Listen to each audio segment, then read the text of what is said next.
A estepe russa em julho de 1943. Uma paisagem de verde e dourado sem fim, com campos ondulados que se estendem até o horizonte sob um sol de verão alto e impiedoso. No entanto, sob essa vasta serenidade, uma tensão imensa crepitava no ar. Trincheiras marcavam a terra, peças de artilharia estavam posicionadas em pontos estratégicos e colunas blindadas de tanques avançavam roncando pelas estradas de terra. Cada movimento era preciso, cada unidade estava pronta para o momento em que o silêncio se transformaria em caos. Este era Kursk, a maior concentração de homens e máquinas que a frente oriental já havia visto, e ambos os lados sabiam que os próximos dias seriam decisivos. Ao norte, as forças alemãs sob o comando de Adolf Hitler estavam reunindo suas pontas de lança. Panteras, Tigres e Ferdinands, cada um uma fortaleza mecanizada repleta de poder de fogo. Pilotos da Luftwaffe circulavam acima, prontos para atacar as posições soviéticas e preparar o terreno para o avanço blindado. Todo comandante de Model no norte a Ruth no sul entendia o que estava em jogo. Após o desastre de Stalingrado, o sucesso aqui poderia devolver a iniciativa à Wehrmacht, potencialmente repelindo o Exército Vermelho e mudando o equilíbrio na frente oriental. Do outro lado, os soviéticos estavam igualmente vigilantes. As redes de inteligência fervilhavam com relatos dos preparativos alemães, dando ao Exército Vermelho uma rara chance de antecipar o golpe. Antes que ele acontecesse, o Marechal Zhukov e seus generais transformariam o saliente de Kursk em uma fortaleza. T-34S e KV-1S brilhavam ao sol enquanto as tripulações treinavam seus rostos marcados pela determinação. Nesse silêncio tenso, a própria estepe parecia prender a respiração.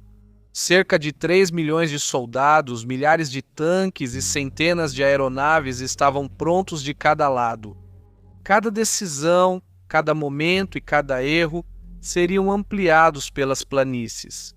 No dia 5 de julho, o trovão da artilharia quebraria o silêncio e um dos maiores confrontos blindados da história se desenrolaria. Uma luta titânica que moldaria o destino da frente oriental e deixaria sua marca na história militar para sempre. Bem-vindo ao Guerras do Mundo.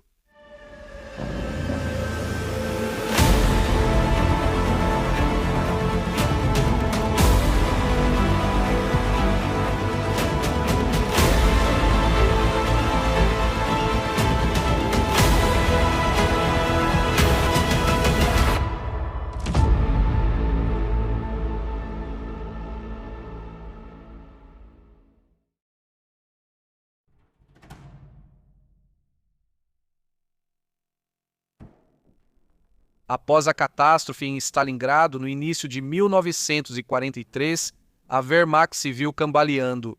A rendição do Sexto Exército em fevereiro havia destruído não apenas a força militar alemã, mas também o moral deles em toda a frente oriental. As perdas em homens, material e impulso forçaram o alto comando alemão a reavaliar sua estratégia. No entanto, Hitler, que estava convencido de que a Alemanha precisava recuperar a iniciativa antes do verão, pressionou seus generais a encontrar um caminho de volta para a dominação. Nos setores do sul, o marechal de campo Erich von Manstein reorganizou os remanescentes das formações destruídas em um renovado grupo de exércitos sul. Entre fevereiro e março, ele lançou um contra-ataque que ficaria conhecido como a Terceira Batalha de Kharkov. Utilizando o 4º Exército Panzer sob o comando do general Hermann Huth e o Corpo Panzer da SS sob Paul Hauser, Manstein atacou as pontas de lança soviéticas excessivamente avançadas após sua ofensiva para o oeste a partir de Stalingrado, em uma guerra de manobra rápida e brutal. Essas forças blindadas alemãs flanquearam, cercaram e depois destruíram as unidades soviéticas avançadas, infligindo pesadas baixas e recapturando a cidade de Kharkov em 14 de março de 1943 e depois avançando para o norte para retomar Belgorod até o final do mês. Esse sucesso, embora taticamente impressionante, expôs a fragilidade. Esses avanços estenderam as linhas de suprimento alemãs, deixando suas forças ainda excessivamente avançadas, e o degelo da primavera, conhecido como Rasputitsa, em breve tornaria operações em grande escala difíceis. Além disso, embora Kharkov e Belgorod tenham proporcionado algum alívio, fizeram pouco para alterar o quadro estratégico subjacente. O Exército Vermelho estava se recuperando, se reorganizando e ainda era capaz de lançar novas ofensivas. Em Berlim, Hitler e sua equipe avaliavam suas opções. A Wehrmacht havia conseguido um sucesso local em Kharkov, mas a frente oriental ainda corria o risco de desmoronar. Ao mesmo tempo, a guerra em escala maior estava se voltando contra a Alemanha. A derrota das forças do Eixo no norte da África, em maio de 1943, eliminou um teatro de operações fundamental. Os desembarques aliados na Itália eram iminentes e a campanha de bombardeio estratégico sobre o Reich começava a se intensificar. Hitler enfrentava demandas crescentes de seus aliados, a necessidade de restaurar o prestígio alemão e uma exigência militar urgente de impedir que os soviéticos conquistassem uma vantagem irreversível. Um golpe decisivo, agora no leste, poderia destruir a força soviética de uma só vez, encurtar a frente e liberar divisões para serem usadas em outros lugares. O saliente de Kursk, uma enorme protuberância nas linhas soviéticas entre Oral ao norte e Belgorod ao sul, parecia oferecer essa oportunidade. Se essa área pudesse ser isolada e as forças dentro dela destruídas, a Alemanha poderia recuperar a liberdade de manobra. E uma iniciativa estratégica sob o codinome Unternehmen Zitadella, ou Operação Cidadela, Hitler aprovou uma ofensiva de pinça dupla vinda do norte. O 9º Exército do Grupo de Exércitos Centro do coronel-general Walter Model avançaria para o sul a partir de Orel.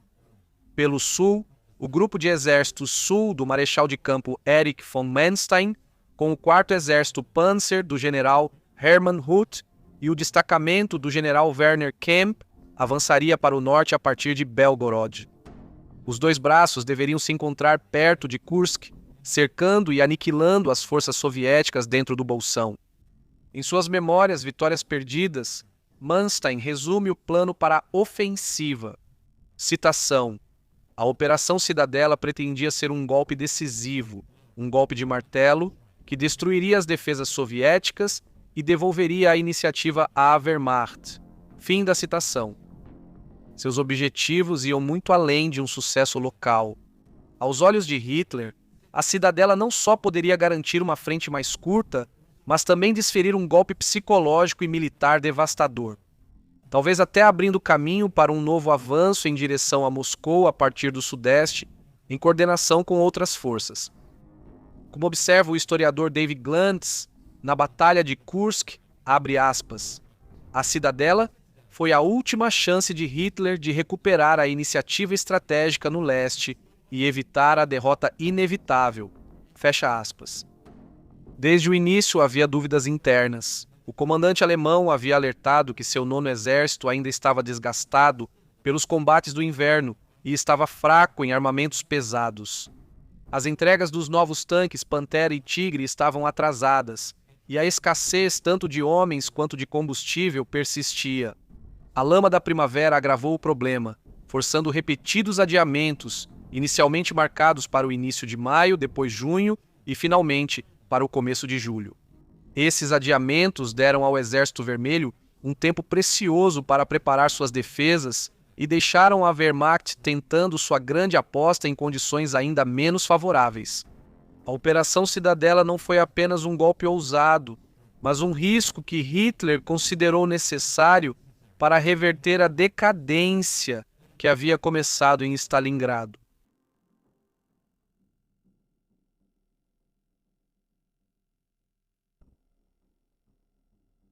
No início de 1943, Stalin e o Stavka, o alto comando russo, sabiam que Hitler, mais cedo ou mais tarde, tentaria restaurar a sorte alemã no leste soviético.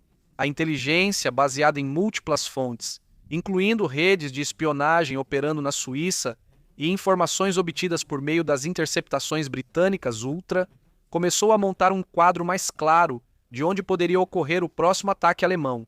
embora os detalhes ainda fossem motivo de debate. Os horários exatos, a força e os eixos precisos do ataque, o saliente de Kursk surgiu na mente dos soviéticos como o ponto focal mais provável. O marechal Georgy Zhukov, que havia ganhado mais influência estratégica desde Stalingrado, insistiu fortemente em uma postura defensiva que pudesse absorver e conter qualquer avanço alemão. Como ele alertou em uma carta para Stalin datada de 8 de abril de 1943, abre aspas, na primeira fase, o inimigo, reunindo suas melhores forças, incluindo de 13 a 15 divisões de tanques e com o apoio de um grande número de aeronaves, irá atacar. Kursk, com seu agrupamento Kronskoye-Ural pelo nordeste e seu agrupamento Belgorod-Kharkov pelo sudeste. Considero desaconselhável que nossas forças passem para a ofensiva em um futuro próximo. Para antecipar o inimigo, seria melhor deixá-lo se esgotar contra nossas defesas e destruir seus tanques, e então trazer reservas frescas para passar a ofensiva geral, o que finalmente acabaria com sua força principal. Fim da citação. Sob essa orientação, o alto comando soviético designou Rokossovski para a frente central, o lado norte do saliente, e Vatutin para a frente de Voronezh, o lado sul. Enquanto isso, a frente da Steppe, com Ivan Konev, foi mantida em reserva estratégica mais ao leste, pronta para responder. Assim que os alemães se comprometessem, ao longo dos meses da primavera, os preparativos defensivos soviéticos tornaram-se quase industriais em escala. Os frontes Central e de Voronezh construíram 3 principais cinturões defensivos em seus setores, cada um subdividido em zonas de fortificação. Atrás desses, 3 cinturões adicionais foram preparados como posições de recuo. A profundidade combinada dos 3 cinturões principais media cerca de 40 quilômetros. O sistema completo de 6 cinturões em ambos os lados de Kursk se estendia entre 130 a 150 quilômetros de profundidade, com ainda mais defesas mantidas pela frente da Steppe além disso, dando uma profundidade defensiva total que se aproximava de 300 quilômetros em algumas estimativas. O trabalho de engenharia foi imenso, com engenheiros de combate soviéticos e um grande número de civis, cerca de 300 mil trabalhadores. No verão de 1943 cavaram trincheiras, construíram valas antitanque, ergueram emaranhados de arame farpado e ninhos camuflados para metralhadoras.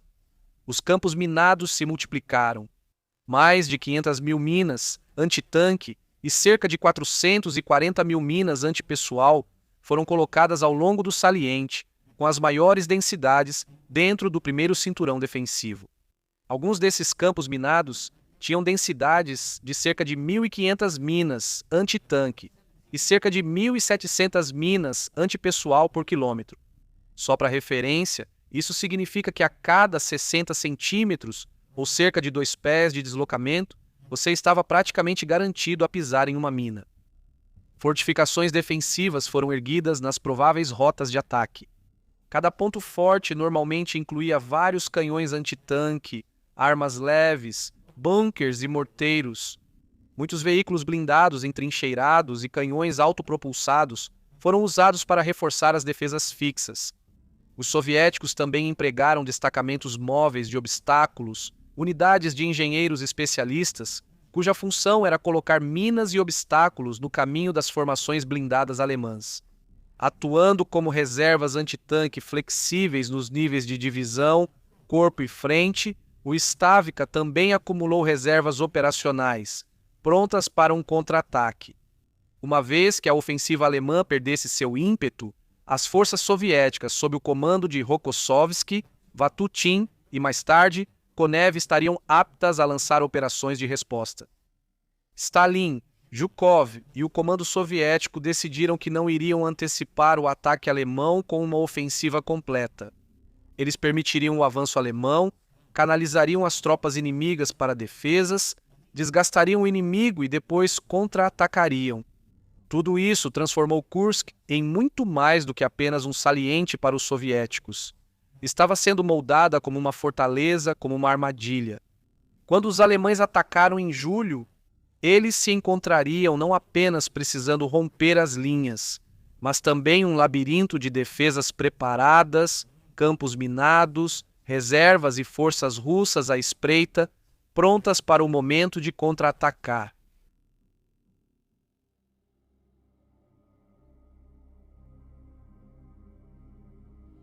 Na manhã de 5 de julho de 1943, as vastas e planas planícies do saliente de Kursk estremeceram sob os primeiros estrondos da Operação Cidadela. Antes que qualquer tanque avançasse, os alemães desencadearam um feroz bombardeio de artilharia, atingindo as posições avançadas soviéticas por quase 1h30 no norte e 1 hora no sul. O trovão de milhares de projéteis logo foi acompanhado pelo rugido dos bombardeiros da Luftwaffe, que atacaram posições defensivas e aeródromos soviéticos, tentando enfraquecer a resistência e conquistar o controle dos céus. Então, as pontas de lança blindadas avançaram. No centro da ofensiva alemã estavam suas armas mais poderosas, os tanques Tiger, Panther e Ferdinand. O Tiger I era uma presença imponente. Sua blindagem espessa e o canhão de 88 mm eram capazes de destruir tanques soviéticos a longa distância. Sua blindagem frontal podia ultrapassar 100 mm e ele pesava mais de 50 toneladas, uma fortaleza de metal que poucas armas soviéticas conseguiam enfrentar de frente. O Pantera, embora novo e ainda não testado, combinava velocidade com um canhão mortal de 75 mm de alta velocidade, e sua blindagem frontal inclinada lhe dava melhor proteção do que os tanques alemães anteriores. Por último, e certamente não menos importante, estava o Ferdinand, mais tarde conhecido como Elefante, um verdadeiro gigante do campo de batalha. Pesando 65 toneladas e armado com um canhão de 88 mm, sua blindagem tinha quase 200 mm de espessura. Em alguns pontos, um único disparo da maioria dos canhões soviéticos mal fazia mais do que ricochetear.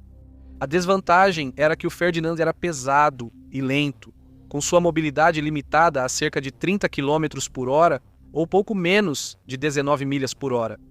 E como toda máquina, era vulnerável a falhas mecânicas. No setor norte, o coronel-general Volta Model iniciou o avanço do 9º Exército para o sul a partir dos arredores de Aural. Os homens de Model enfrentaram obstáculos imediatos, campos minados profundos, posições antitanque reforçadas e cinturões defensivos soviéticos bem preparados. Apesar do apoio de artilharia e dos bombardeios aéreos, o avanço praticamente parou quando os contra-ataques soviéticos atingiram seus flancos. O progresso era medido em poucos quilômetros, e as forças de Model se viram lutando contra defesas que esperavam romper com rapidez. Ao sul, o 4º Exército Panzer do general Hermann Huth, auxiliado pelo 2º Corpo Panzer SS, sob comando de Paul Hauser, encontrou um terreno melhor e posições avançadas soviéticas um pouco mais fracas. Aqui, os alemães podiam avançar mais rápido e os tanques pesados podiam demonstrar seu poder de fogo com maior eficácia. As formações do sul incluíam mais tanques Tiger e Panther, além de vários Ferdinands. A tarefa deles era romper as linhas soviéticas, avançar para o interior do saliente e marchar em direção à cidade de Prokhorovka, onde os planejadores alemães previam um confronto decisivo. Mas mesmo aqui, o avanço não foi fácil. As defesas soviéticas eram encamadas e organizadas de forma astuta, com artilharia posicionada em locais ocultos, campos minados escondidos sob a terra e canhões antitanque apontando de posições fortificadas. Ainda assim, Huth estava confiante e determinado, escrevendo mais tarde sobre seu confronto com os russos entrincheirados. Abre aspas. A capacidade de se adaptar rapidamente às circunstâncias em mudança é a essência de um comando bem-sucedido. Fecha aspas. À medida que a primeira semana da ofensiva avançava, as unidades alemãs em ambos os setores começaram a sentir a pressão. Os veículos quebravam, as linhas de suprimento ficavam esticadas ao máximo, e cada quilômetro de avanço exigia limpar minas, neutralizar canhões soviéticos entrincheirados e avançar sob fogo constante. As forças do sul conseguiram avançar mais do que as do norte, mas o movimento de pinça necessário para cercar os defensores soviéticos ainda não havia se concretizado. O Exército Vermelho, mantendo cuidadosamente suas reservas fora de alcance, observava e esperava, pronto para contra-atacar o avanço alemão assim que suas formações blindadas estivessem comprometidas e vulneráveis. Em meados de julho, a ofensiva alemã havia conseguido alguns avanços locais, mas nada perto do sucesso esmagador que Hitler esperava. O avanço ao norte havia praticamente estagnado, e a penetração ao sul, embora mais profunda, enfrentava uma resistência crescente. Os gigantes blindados da Wehrmacht, Tigres, Panteras e Ferdinands, mostraram-se assustadoramente eficazes, mas não eram invencíveis. O palco estava agora montado para o próximo confronto monumental, o enorme embate de tanques em Prokhorovka, que colocaria à prova tanto a tecnologia alemã quanto a resiliência soviética, no que alguns chamariam de a maior batalha de tanques da guerra. As linhas estavam agora traçadas, os homens estavam prontos, e os campos de Kursk aguardavam a tempestade que se aproximava.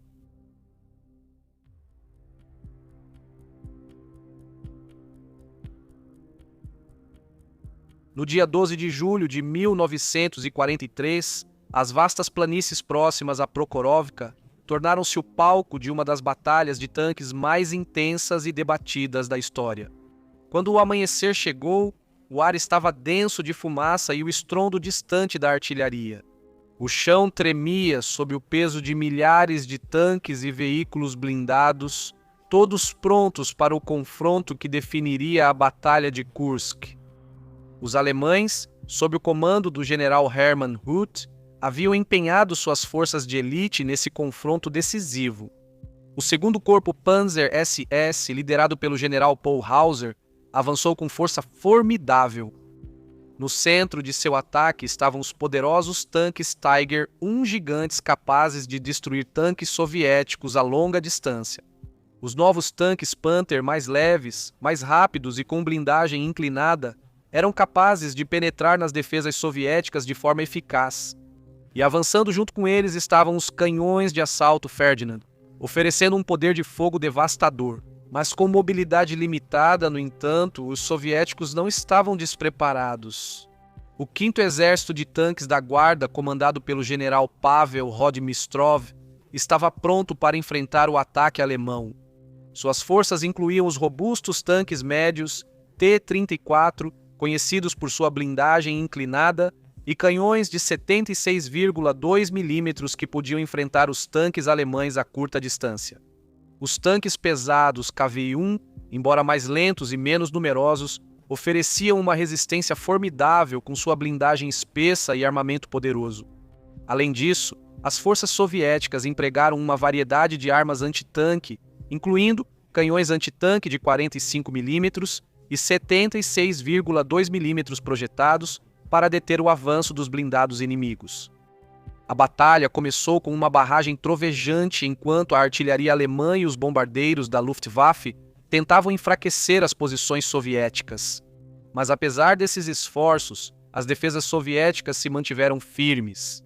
À medida que os tanques alemães avançavam, eles encontraram posições antitanque bem preparadas, campos minados e infantaria entrincheirada, o que retardou seu progresso e causou perdas significativas. O confronto escalou para um combate corpo a corpo, com os tanques manobrando pelo campo de batalha tomado pela fumaça e atirando uns nos outros a queima-roupa. O ar estava denso, com um cheiro acre de combustível queimando e o estrondo ensurdecedor dos tiros. O chão estava coberto com os destroços de tanques destruídos, seus cascos servindo como um sombrio lembrete da ferocidade da batalha. Em meio ao caos, o general Huth comentou sobre os desafios enfrentados por suas forças. Abre aspas. A liderança havia superado sua tendência inerente à rotina e sua impotência diante de circunstâncias imprevistas. Fecha aspas. Esse reconhecimento destaca a adaptabilidade necessária diante de uma resistência inesperada e da natureza em constante evolução do campo de batalha. Apesar dos avanços iniciais dos alemães, os contra-ataques soviéticos começaram a cobrar seu preço. O 5º Exército de Tanques da Guarda lançou uma série de ataques coordenados, explorando as fraquezas nas linhas alemãs e causando danos significativos. As forças alemãs, sobrecarregadas e enfrentando perdas crescentes, lutavam para manter seu ímpeto. A Batalha de Prokhorovka tornou-se instantaneamente lendária, frequentemente descrita em fontes soviéticas como o maior confronto de tanques da história. Segundo relatos soviéticos da época, mais de 1.200 tanques teriam se enfrentado no campo de batalha. Em um confronto titânico, esse número ampliou a percepção da escala e do heroísmo da resistência do Exército Vermelho. Esses números foram amplamente divulgados e formaram a espinha dorsal da propaganda de guerra, retratando o confronto como uma luta quase apocalíptica entre titãs blindados. Historiadores modernos, no entanto, revisaram esses números consideravelmente. Um exame cuidadoso tanto dos registros alemães quanto soviéticos sugere que o número real de tanques envolvidos estava mais próximo de 600 a 800 de cada lado, ainda imenso por qualquer padrão, mas muito menos do que a narrativa soviética havia afirmado. Nas palavras do historiador David Glantz, abre aspas, a Batalha de Prokhorovka não foi a maior batalha de tanques em um único dia da história. Ela não marcou o fim das forças Panzer da Alemanha, nem foi uma batalha que potencialmente decidiu o destino de toda a guerra na frente oriental. Sem dúvida, porém, foi um confronto muito significativo e, para o 5º Exército de Tanques da Guarda Soviética, um desastre, fecha aspas. Essa avaliação ponderada captura tanto o mito quanto a realidade de Prokhorovka. Embora o exército alemão não tenha rompido as linhas, com o avanço em pinça desacelerado e depois interrompido, o 5º Exército de Tanques da Guarda Soviética suportou o maior peso dos combates em Prokhorovka. Os soviéticos sofreram perdas extremamente pesadas, tanto em homens quanto em tanques, com estimativas sugerindo que centenas de tanques foram destruídos ou inutilizados em um único dia. Do ponto de vista estratégico, Prokhorovka contribuiu para a eventual contraofensiva soviética e o fracasso da Operação Cidadela. Mas, taticamente, no entanto, os blindados alemães se mantiveram relativamente bem no sul, e o heróico contra-ataque soviético que se seguiu teve um custo muito alto, mesmo enquanto marcava o início de um ponto de virada estratégico. Prokhorovka continua sendo uma das batalhas de tanques mais intensas e icônicas da Segunda Guerra Mundial, devido à intensidade e à escala do combate. A natureza do combate, corpo a corpo, combinada com o uso de alguns dos tanques mais formidáveis da guerra, criou um espetáculo de guerra blindada que capturou a imaginação tanto de historiadores quanto de entusiastas. No rescaldo, o campo de batalha estava coberto com os destroços de mais de 500 tanques e canhões de assalto, um testemunho da ferocidade do confronto. O custo humano foi igualmente impressionante, com milhares de soldados de ambos os lados mortos, feridos ou desaparecidos. A Batalha de Prokhorovka marcou um ponto de virada na frente oriental. As forças alemãs, tendo falhado em alcançar um avanço decisivo, foram forçadas a recuar. Os soviéticos, tendo resistido ao ataque, tomaram a iniciativa e começaram sua contraofensiva, empurrando os alemães de volta e recuperando o território perdido.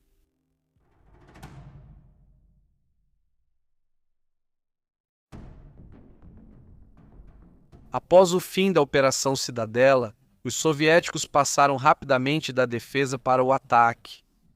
Em meados de julho de 1943, o Exército Vermelho havia posicionado cuidadosamente suas reservas, e 2 grandes contraofensivas foram lançadas. A Operação Kutuzov contra o saliente de Orel ao norte e a Operação Polkovodets-Rumiantsev ao sul, em direção a Belgorod e Kharkov. A Operação Kutuzov, iniciada em 12 de julho, envolveu mais de 1,3 milhão de soldados soviéticos apoiados por milhares de peças de artilharia e centenas de tanques. O marechal Georgy Yukov e o general Nikolai Vatutin orquestraram o ataque com o duplo objetivo de cercar o 2º Exército Panzer alemão e explorar o enfraquecido setor norte alemão, após o fracasso da ofensiva Cidadela. Em meados de agosto, as forças soviéticas haviam penetrado profundamente nas posições alemãs, cercando bolsões de tropas e forçando uma retirada alemã de Orel até 18 de agosto. Simultaneamente, a Operação Polkovodets-Rumiantsev foi lançada em 3 de agosto no setor sul, com o objetivo de libertar Kharkov e eliminar a presença alemã em Belgorod. Essa ofensiva envolveu o 1º e o 5º Exércitos de Guardas Exércitos de Tanques, assim como várias divisões de fuzileiros. Os soviéticos empregaram táticas de armas combinadas, coordenando infantaria, artilharia, blindados e apoio aéreo para explorar as brechas criadas pelo excesso de extensão das defesas alemãs.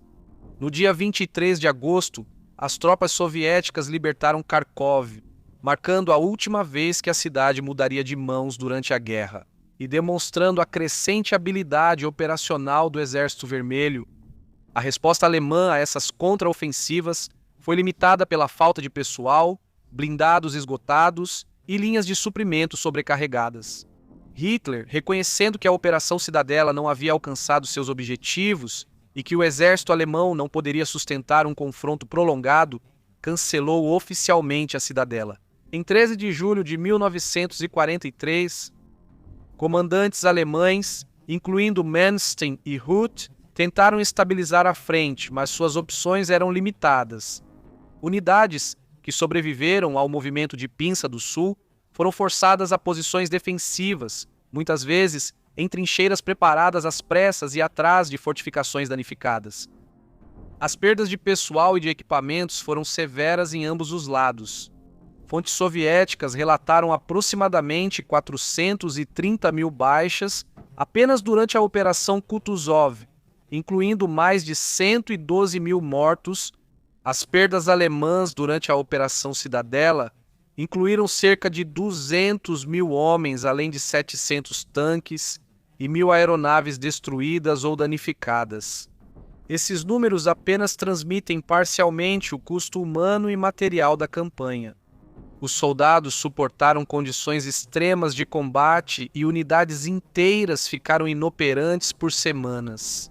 Estrategicamente, o fim da Operação Cidadela marcou uma mudança permanente na frente oriental. A Alemanha, tendo perdido a iniciativa e sofrido perdas irrecuperáveis, foi obrigada a adotar uma postura defensiva pelo restante de 1943. A União Soviética, por outro lado, havia demonstrado a eficácia de reservas profundas, defesas em camadas e coordenação operacional entre múltiplas frentes. O sucesso das operações Kutuzov e Polkovodets-Rumiantsev permitiu ao Exército Vermelho tomar a iniciativa, forçando a Wehrmacht a recuar e preparando o terreno para suas ofensivas sucessivas. Isso faria com que as forças alemãs fossem empurradas constantemente para o oeste, contribuindo, em última análise, para a queda de Berlim em 1945. Como observa o historiador David Glantz, embora os alemães tenham evitado uma derrota catastrófica em Prokhorovka, o fracasso da Operação Cidadela e as subsequentes contraofensivas soviéticas acabaram definitivamente com qualquer esperança de recuperar a iniciativa estratégica. Na frente oriental,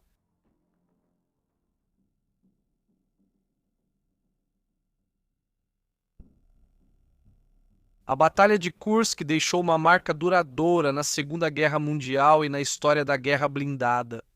Pela primeira vez, o Exército Vermelho não apenas absorveu uma grande ofensiva alemã, mas também fez uma transição suave para uma contraofensiva sustentada e em larga escala. O sucesso das operações Kutuzov e Polkovodets-Rumiantsev demonstrou que a União Soviética não estava mais lutando apenas para sobreviver. Ela era capaz de planejar e executar operações coordenadas em múltiplas frentes, com reservas profundas prontas para explorar as fraquezas do inimigo. A crescente sofisticação do Exército Vermelho em táticas de armas combinadas, a coordenação entre infantaria, blindados, artilharia e apoio aéreo tornou-se um modelo para as campanhas posteriores. Isso faria com que as forças alemãs fossem empurradas constantemente para o oeste.